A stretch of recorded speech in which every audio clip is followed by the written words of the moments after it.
إن هذا القرآن يهدي للتي هي أقوم ويبشر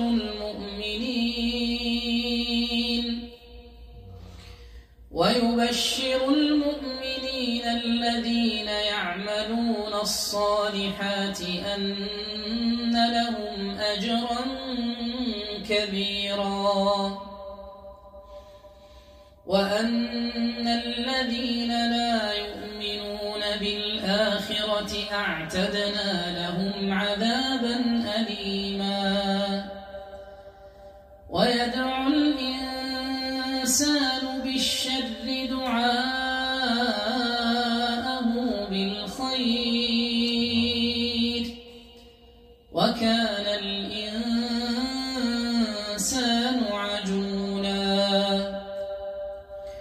وجعلنا الليل والنهار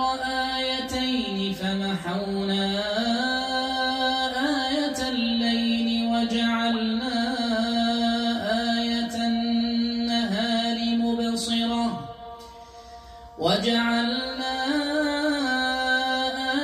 النهار مبصرة لتبتغوا فضلا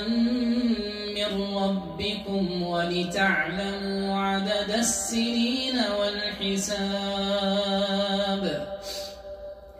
وكل شيء فصلناه تفصيلا وكل